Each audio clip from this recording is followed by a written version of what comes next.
Any questions from the audience? Okay. Mr. Pankaj Kumar has some emergency at home, so he is leaving. So I request Sri Kumar Raja to please present the memento to him.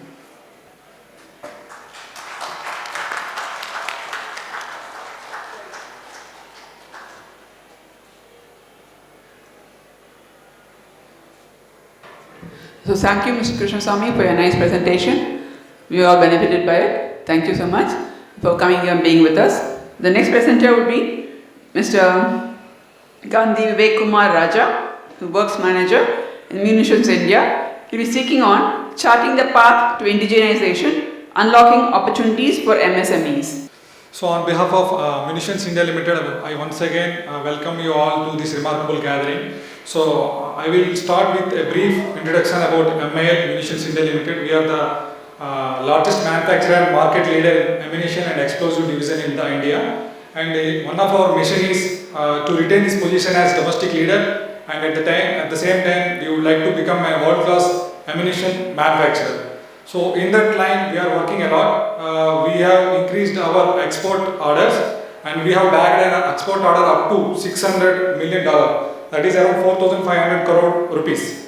So our focus areas are basically we are increasing our R&D expenditure, and we are focusing a lot in indigenization and of course on the exports. So this is the organization structure. We have around 12 factories, 6 factories located in Maharashtra, 2 factories in Madhya Pradesh, 2 factories in Tamil Nadu, 1 factory in Odisha and Bihar each. And we have 2 training institutes. National Academy of Defence Production, Nagpur, it's a premier national institute. Recently ACIT has given license to conduct PGDM course on business management, particularly focusing on the defence industries. And we have another institute, Ordnance Factory, Institute of Learning at Kamaria. We have headquarters at Pune. And these are our customers. This financial year, we are projecting a sales of 7,200 crore.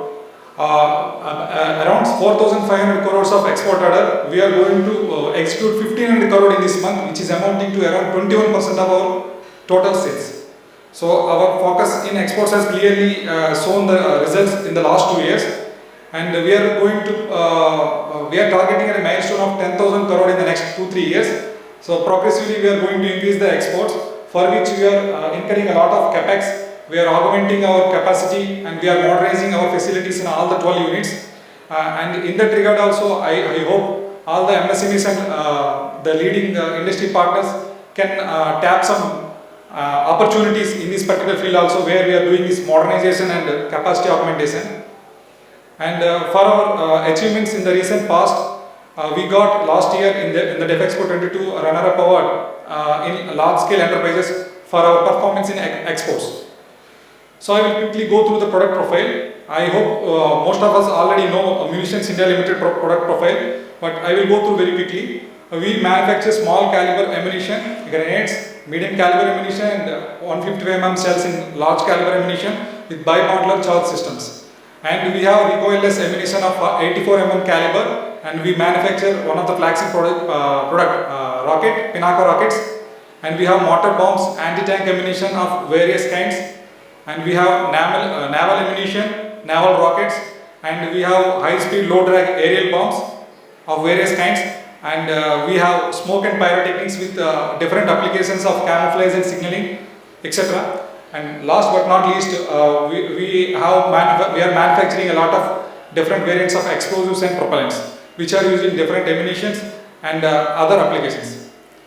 So other than the regular products of ammunitions and explosives, now we are ventured into drones also. Recently we have developed a drone, and we have successfully conducted some trials in the drone technology. So long way to go in the drone technology. So that is all about the product profile of MIL. Now we get into the business opportunities which we are going to offer to MSMEs from MIL. So one of the mission of our Munition India Limited is we want to be a prominent patron for Atmanirbhar Bharat and Make in India initiative, and we would like to see self-reliant India in defence industry.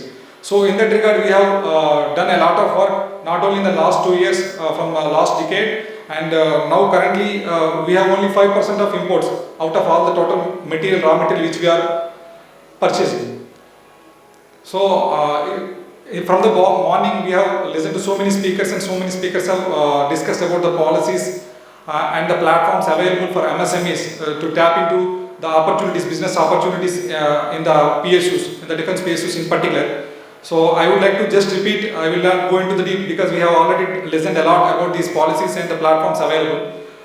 To begin with, the Citizen Defense Portal. So all the PSUs are publicizing their items which are being imported from the so many years. So they have in this particular Citizen Portal we have raw material, we have consumables, components and sub-assemblies and complete items also. So one should look into this Citizen Portal, and they will definitely identify some item which they are competent in, and they can definitely develop and they can approach. It's very user friendly platform, and it's worth checking in. And we in our indigenization efforts, the first one is Citizen Portal. We are seeing time to time so many vendors showing interest in our items, and we are getting in contact with them, and we are developing through that particular source.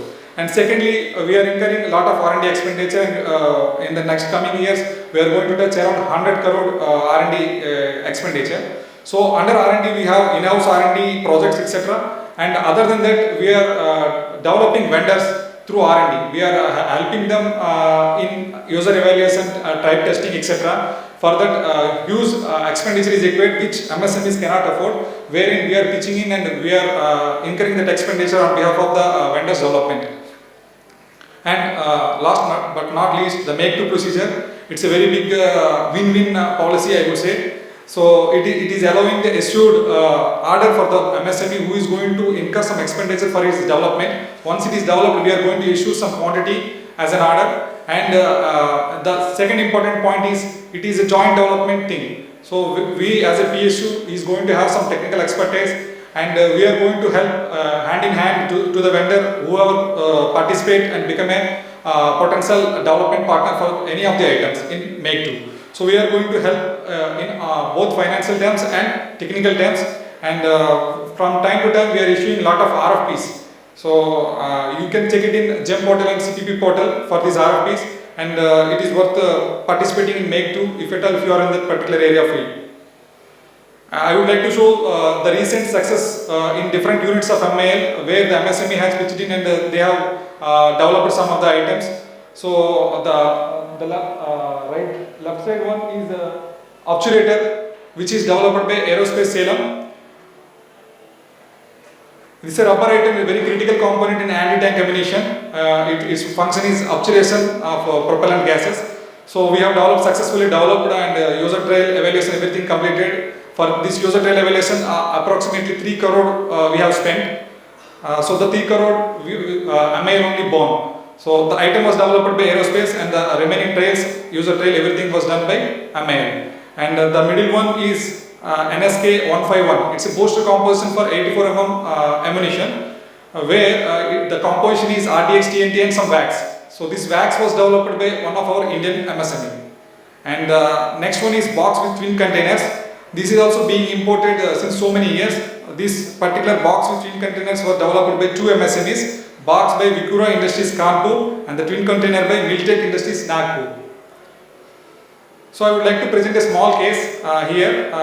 This is an anti-tank ammunition, FSCPDS ammunition, fin stabilized armor piercing discarding sabot, wherein the killing element is the penetrator, which is going to penetrate the enemy's main battle tank, and the penetrator is supported by the sabot, which is going to be discarded once the projectile comes out of the barrel. So it's basically a parasitic mass. So its weight should be less. At the same time, it should withstand the forces, inertial forces in the barrel. So its strength should be more. So we have chosen the aluminum alloy as per the design, and we have stabilizer, that is tail fin, which is used for the function of stabilization in the flight.